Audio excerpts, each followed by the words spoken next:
For 17 years I saved every single penny for my wedding. While my college friends bought designer clothes, expensive vacations, and luxury apartments, I worked 2 jobs and lived in a cramped studio with second-hand furniture. Every birthday check from grandparents, every Christmas bonus, every overtime shift went straight into my wedding fund. When I finally hit $45,000, I felt like I could breathe for the first time since I was 18 years old. The savings account was in my name, but Mom had access as a co-signer from when I'd first opened it. She'd helped me set it up during freshman year, promising it would stay untouched until my wedding day. "This is your dream fund, sweetheart," she'd said while we sat in the bank lobby. "No one will ever touch this but you. I'm just here in case something happens to you." I should have removed her access years ago, but I trusted her completely. My brother Marcus had always been the golden child in our family. While I worked weekends at the grocery store throughout high school, Marcus played video games in his bedroom. When I graduated college summa cum laude and immediately started my software engineering career, Marcus dropped out junior year to explore his creative side. When I bought my first car with cash I'd saved over 2 years, Mom surprised Marcus with a brand new pickup truck for his 25th birthday. The pattern was clear to everyone except me. I kept believing that if I just worked harder, saved more, achieved more, I'd eventually earn the same level of support and celebration that Marcus received simply by existing. But I never complained out loud. Family is family and families stick together through everything. Last March, Marcus burst into our usual Sunday dinner with his eyes practically glowing with excitement. He'd finally found his calling, he announced to the table. His friend Trevor had a food truck business that was about to revolutionize the local food scene. They just needed one serious investor to take the operation nationwide. The profit projections were incredible. The market research was solid. The opportunity was completely once in a lifetime. He needed exactly $45,000 to buy in as a full partner. The dining room went dead silent. Dad continued methodically cutting his meatloaf, refusing to make eye contact with anyone. Mom's fork froze halfway to her mouth, a piece of green bean dangling precariously. I felt my stomach drop straight through the floor, but I forced myself to keep smiling. "That sounds really exciting, Marcus. Have you talked to any banks about getting a business loan?" He laughed like I'd told the world's most ridiculous joke. "Banks don't understand vision, Emma. They just see risk and paperwork. This needs to happen fast." Trevor's got 3 other potential investors breathing down his neck, and one of them is a restaurant chain looking to expand into mobile food service. Mom finally set down her fork with a soft clink against her plate. $45,000 is a significant amount of money, honey. I know it's a lot. That's exactly why I need family behind me. People who actually believe in my potential instead of just seeing numbers on a spreadsheet. Marcus looked directly at me with his most sincere expression. "Emma's got that wedding fund just sitting there earning basically nothing in interest. She's not even engaged yet." My chest tightened painfully. "Marcus, David and I have been talking seriously about our future. We've looked at rings together and—" "Talking about marriage isn't the same as being engaged," Marcus interrupted smoothly. "And this investment is guaranteed money, Em. I'll pay you back the full amount plus 20% interest within 6 months. You'll have enough for 2 dream weddings." I looked around the table desperately. Dad was now studiously examining his potato as if it contained the secrets of the universe. Mom was staring at her plate like she could disappear into the floral pattern. The silence stretched until it became physically uncomfortable. "I need some time to think about this," I said as calmly as I could manage. Marcus's face immediately fell into his practiced disappointed expression. "Think about what, exactly? I'm your brother. I've never asked you for anything major before." That statement wasn't remotely close to being true. Marcus had borrowed money from me dozens of times over the years: car repairs, security deposits, credit card payments, emergency dental work. None of it had ever been paid back, but I'd never kept track because family doesn't keep scorecards. The conversation awkwardly moved on to other topics, but I could feel Marcus's disappointment radiating across the table for the rest of the meal. Every time I glanced in his direction, he looked wounded and betrayed. When I finally left that evening, Mom walked me out to my car in the driveway. "You know, sweetheart, Marcus really has struggled to find his path in life. This could genuinely be the opportunity that finally gets him on his feet financially. Mom, that money represents 17 years of saving. It's literally every spare dollar I've earned since I was 18. I know, baby, and I'm incredibly proud of how responsible and disciplined you've been with money. But you're only 28 years old. You have plenty of time to save again. Marcus is 31 and he's been floundering for years.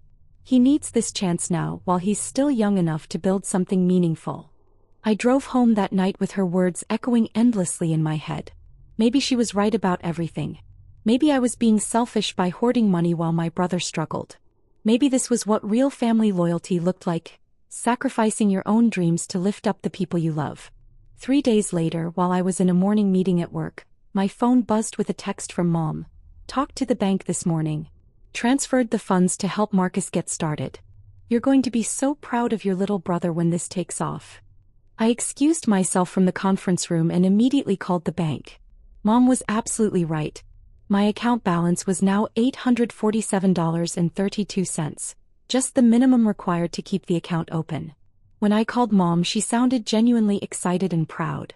Oh honey, I just knew you'd understand once you had time to process everything. Marcus was so worried you'd be upset, but I told him you'd realize this was the right thing to do for the family. You're going to make so much money back on this investment. Mom, you didn't ask me for permission. Well, I knew you'd say yes once you thought about it properly and got past the initial shock. You're not a selfish person, Emma. You're the most generous and family-oriented person I know. I sat in my car in the office parking lot after that phone call and cried for 20 straight minutes. Then I wiped my face, reapplied my makeup and walked back inside to finish my workday.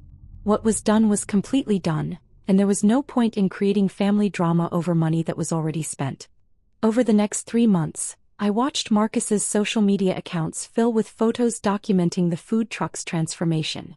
The vehicle was absolutely beautiful, sleek black exterior with neon green lettering, state-of-the-art kitchen equipment, professionally designed logo and branding.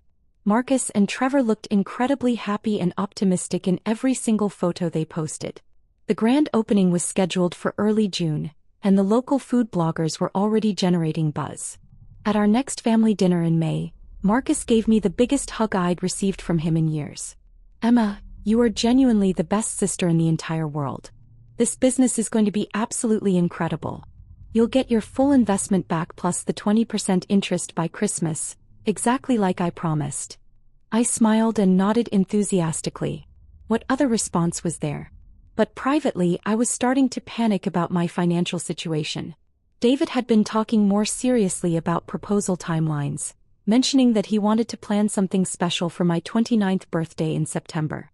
I needed to figure out how to explain the missing wedding fund without admitting that I'd made what might have been a terrible financial decision. Instead of panicking, I decided to take a completely different approach to the problem. The following Monday morning, I walked into First National Bank and sat down with Jennifer, a mortgage specialist I'd researched online. I'd been casually thinking about buying a house for several years but had never felt financially ready to take that step. Maybe it was finally time to explore my options. I'd like to discuss my options for getting a home loan, I told Jennifer professionally. Absolutely. Do you have a specific target price range in mind for your home search? Honestly, I'm not sure what I might qualify for. I've been saving money for a while, but I'm not sure if it's enough for a reasonable down payment in today's market. Jennifer pulled up my credit report on her computer, and her eyebrows raised noticeably. Miss Chin, your credit score is 847. That's truly exceptional. I blinked in surprise. Is that considered good? Most people would be absolutely thrilled with anything over 750. You've got a perfect payment history going back 11 years, excellent credit utilization ratios, good account diversity, and no negative marks whatsoever. She continued scrolling through my financial profile. Your income history shows very steady growth year over year. What do you do for work? I'm a senior software engineer at Morrison Tech. Excellent company with a great reputation for stability. Very impressive. She was typing rapidly into her system. Based on your credit profile, income documentation, and employment history, you'd qualify for up to $2.2 million in financing. The room suddenly felt like it was tilting sideways. I'm sorry, could you repeat that number? $2.2 million in total financing. Obviously, you wouldn't want to max out that amount. I'd strongly recommend staying under $1.8 million to keep your monthly payments comfortable and maintain a healthy debt-to-income ratio. but you've got exceptional borrowing power for someone your age. I stared at her in complete shock. In 17 years of obsessive saving and financial discipline, I'd managed to accumulate $45,000. This mortgage specialist was casually telling me that banks were willing to lend me 49 times that amount based purely on my credit history and income. Could you print out a pre-approval letter for me? Of course. Would you like me to connect you with one of our preferred real estate agents to start looking at properties? Not quite yet. I need some time to process this information first. I drove home that evening with the pre-approval letter sitting on my passenger seat, my mind completely spinning. I'd always been extremely conservative with money, living well below my means and saving aggressively. I'd never taken on any debt except my fully paid-off student loans and car payments. I had no idea that this careful financial management had given me access to this level of borrowing power. That weekend, David and I went to brunch with my parents and Marcus, just like we did most Sundays. The food truck business was progressing well, Marcus reported enthusiastically. They'd had some really busy days downtown, though the unpredictable spring weather had been challenging for outdoor dining. Revenue was building slowly but steadily, exactly as they'd projected. These things always take time to build momentum, Mom said supportively. Rome wasn't built in a day after all. Marcus nodded earnestly. Absolutely. Trevor keeps reminding me that year one is always about building the customer base and establishing our brand. The real profits start flowing in years 2 and 3. I noticed that he didn't mention anything about paying me back by Christmas as originally promised, but I kept my mouth shut about it. After brunch, David suggested we walk through some of the open houses in Mom's neighborhood. It was a beautiful historic area with tree-lined streets, carefully maintained Victorian homes and excellent schools. Everything in the area had always seemed completely out of my financial league. Just for fun, David said cheerfully. It's always nice to dream about what we might want someday. We wandered through a gorgeous Victorian house that was listed for $1.2 million. The place had original hardwood floors, intricate crown moldings, a completely updated gourmet kitchen, and a master suite with a clawfoot bathtub. It was absolutely perfect in every way imaginable. Can you imagine actually living somewhere like this? David whispered as we stood in the sun-drenched living room with its bay windows and built-in bookshelves. I pulled the pre-approval letter out of my purse and silently handed it to him. David read the letter once. Then he looked at me with confusion. Then he read it again more slowly. Emma, what exactly is this document? I applied for a mortgage pre-approval last week, just to see what we might realistically qualify for. This says $2.2 million in approved financing. I know what it says. This is your individual approval? Just your name? Yes, just mine. David stared at the letter like it was written in a foreign language. Your credit score is 847? Apparently so. Emma, do you understand what this actually means? We could buy this house. We could buy this exact house, furnish it completely, and still have money left over for renovations. I looked around the beautiful room again, taking in the bay windows, the original built-ins, the gorgeous architectural details. 6 months ago, I'd thought my $45,000 wedding fund represented a small fortune. Now I was holding a letter stating that banks were willing to lend me millions based entirely on my financial track record. I had absolutely no idea, I said honestly. That evening I called the listing agent and submitted a formal offer on the Victorian house. It was accepted within 6 hours. The next Sunday at our regular family dinner, I mentioned casually that David and I were in the process of buying a house together. That's absolutely wonderful news. Mom exclaimed. Where are you looking? Actually, we're already under contract. The Victorian on Maple Street, you know, the one with the blue shutters and the wraparound porch. Dad nearly choked on his wine. Wait, the old Hendricks place? That just went on the market last month. It did. We close escrow next month. Mom was staring at me with a confused expression. Honey, that house is extremely expensive.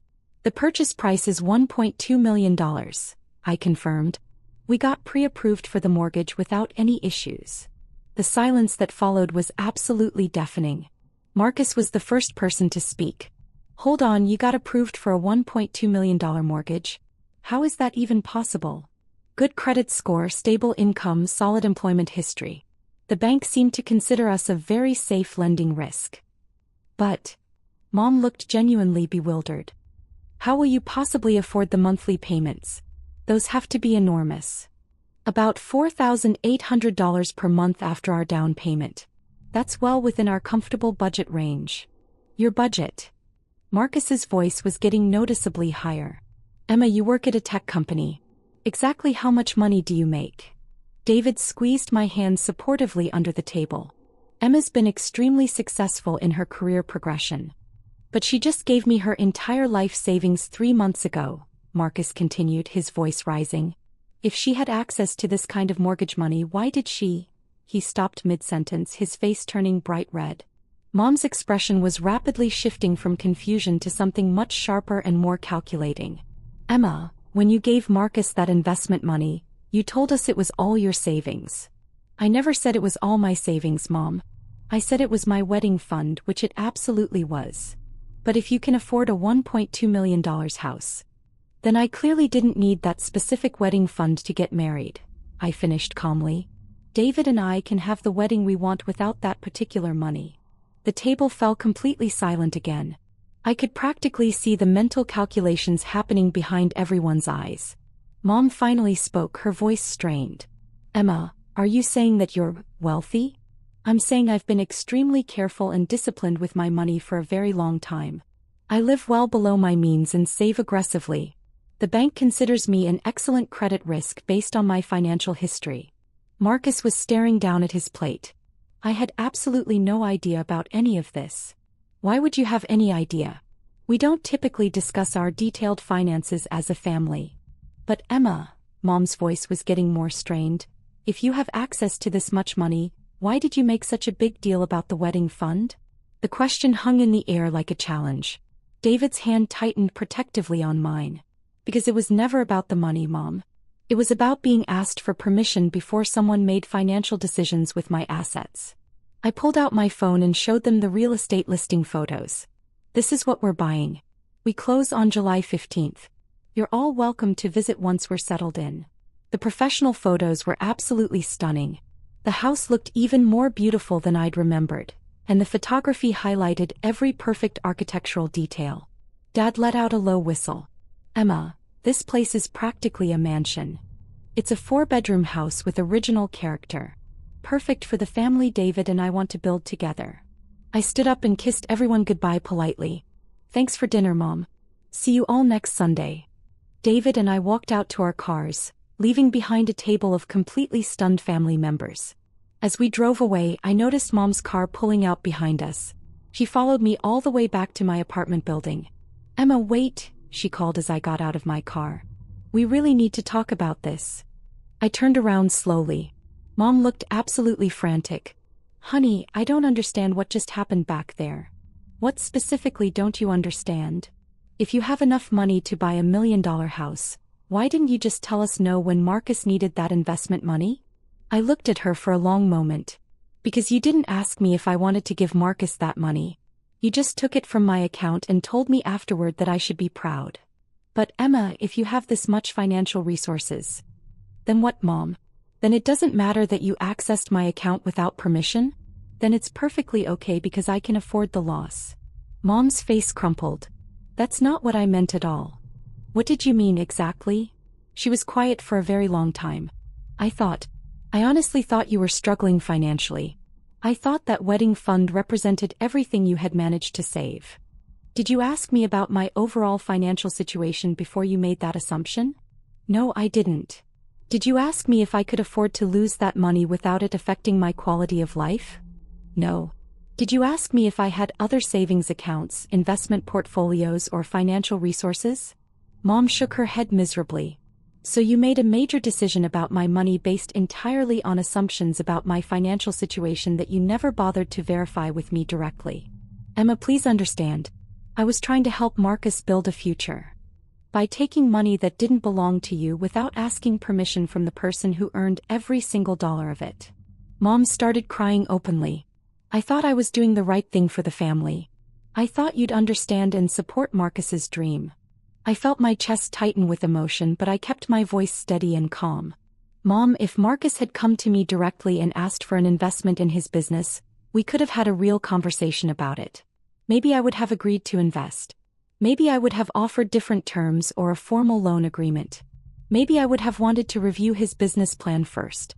But instead, you just took the money and informed me after the transaction was already complete. I'm sorry. I'm so incredibly sorry, Emma. I know you are. But the money is already gone and Marcus has built his business with it. There's no way to undo what happened. What can I possibly do to make this situation right? I looked at my mother crying on the sidewalk outside my apartment building. You can ask for permission next time. Before you make decisions about other people's money, you can have an actual conversation with them first. She nodded frantically. Yes, absolutely. Always. And Mom? You might want to have a realistic conversation with Marcus about timelines for paying me back. Because I'm genuinely not expecting to see that money again. Mom's face went completely white. What do you mean by that? Food trucks are incredibly risky businesses. Industry statistics show that most of them fail within the first 2 years. I hope Marcus succeeds wildly, but I'm not counting on getting my investment back. But he promised to pay you back with interest. He promised to pay me back from the future profits of a business that didn't exist yet. Those aren't promises that anyone can realistically guarantee to keep. I kissed her cheek gently. I love you, Mom. And I love Marcus too. But love doesn't mean giving people unlimited access to your bank accounts. The next morning, my phone was buzzing constantly with text messages from Marcus. Could we meet for coffee? He had some important things he wanted to discuss about the business and our family situation. We met at the Starbucks near his apartment building. He looked absolutely terrible, exhausted, stressed, and like he hadn't slept properly in days. Emma, I swear to God I had no idea, he said before I could even sit down. I had absolutely no idea you had access to that kind of money. I know you didn't know. If I'd had any clue about your real financial situation, I would have approached this completely differently. I would have offered you equity in the business or structured it as a formal loan agreement with proper documentation or... Marcus, how is the business actually performing so far? He sighed heavily and ran his hands through his hair. It's been significantly harder than Trevor and I expected. He was overly optimistic about the initial revenue projections. We're not losing money, but we're definitely not making the profits we anticipated either. What does that realistically mean for paying me back? That's exactly what I wanted to talk to you about. Emma, I don't think I can pay you back by Christmas like I originally promised. Maybe not for a couple of years, honestly. I'm really sorry. I nodded calmly. I figured that was probably the case. You're not angry with me? Marcus, I'm angry that Mom took the money without asking for my permission first. I'm not angry that your business is struggling to find profitability. Starting a business is incredibly difficult. But I feel absolutely terrible about this. You're buying this incredible house and here I am telling you I can't pay back the money that was supposed to help fund your wedding. The house purchase and our future wedding aren't dependent on that $45,000. I have other savings and financial resources. Marcus stared at me in amazement. How much money do you actually have, Emma? I thought carefully about how to answer that question. Enough. But how much is enough in actual numbers? Enough that losing $45,000 isn't going to fundamentally change my life either way. Jesus Christ. Marcus leaned back in his chair. I feel like such a complete idiot about all of this. You're not an idiot at all. You didn't know about my financial situation because we don't talk openly about money in our family. Maybe we should start having those conversations. Over the next 2 hours, Marcus and I had the most honest and detailed conversation we'd ever had about personal finances. He told me about the daily struggles of running a small business, the constant stress about cash flow, the pressure to succeed after everyone had invested in his dream, the fear of disappointing the people who believed in him. I told him about my salary progression over the years, my investment strategy, my approach to building wealth slowly and conservatively over time. I always thought you were just really good at saving small amounts of money, he admitted. I didn't realize you were making serious money and investing it intelligently. I'm not making serious money compared to tech executives or investment bankers. I make a good salary for my field and I save aggressively instead of spending on lifestyle inflation. Compound interest becomes very powerful when you start young and stay consistent. Mom's been telling everyone she knows about your house purchase. She's incredibly proud but also kind of freaked out about the whole situation. She's worried that I'm permanently angry with her.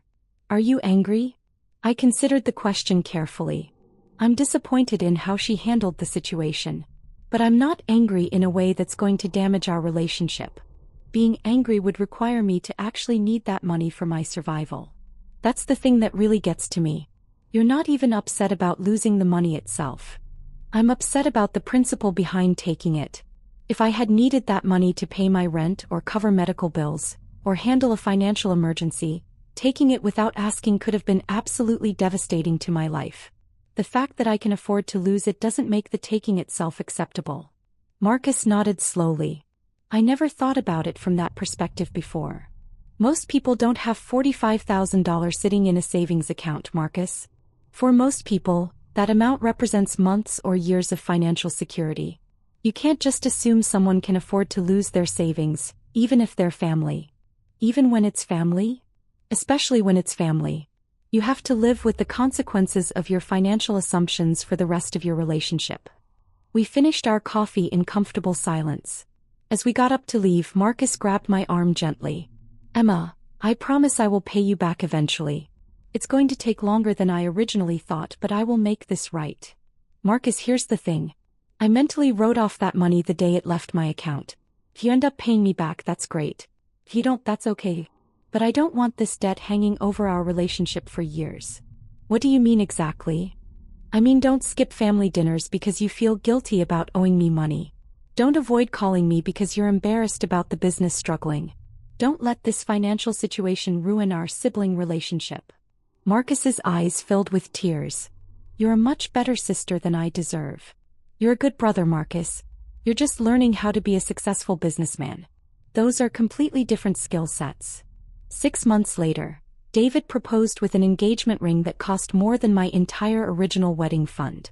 We started planning a celebration that would have been completely impossible on $45,000 but was easily manageable within our actual combined budget. Mom continued apologizing for months afterward, until I finally told her she was completely forgiven and needed to stop bringing up the situation. Marcus sent me detailed business updates every quarter and insisted on paying me back $500 whenever he could afford it. Dad started asking me for investment advice, which was both flattering and slightly strange. But the biggest change was in how our entire family approached conversations about money. Instead of making assumptions about each other's financial situations, we started asking direct questions. Instead of expecting blind financial support during emergencies, we started having actual conversations about loans, investments, and family assistance. And I learned something valuable that was worth far more than $45,000. Having money isn't just about the numbers in your bank accounts. It's about having the freedom to make choices based on your values instead of your desperation. It's about being able to afford generosity when you choose it, but also being able to afford boundaries when you need them. The wedding fund was gone forever, but it had taught me something worth far more than any amount of money. It taught me the crucial difference between being taken advantage of and choosing to be generous. And it taught me that sometimes the most expensive lessons end up being the most valuable ones in the long run. When David and I finally got married in the garden of our Victorian house 18 months later, surrounded by family and friends, I realized that I'd gotten something better than the wedding I'd originally planned years ago. I'd gotten a wedding that reflected who we actually were as people, not who I'd thought we needed to be when I first started saving at 18. And Marcus? His food truck business eventually found its footing and became profitable. He paid me back every single penny with interest, exactly like he'd promised. But more importantly, he learned to ask before making assumptions about other people's finances. And that lesson was worth more than any business investment I could have possibly made.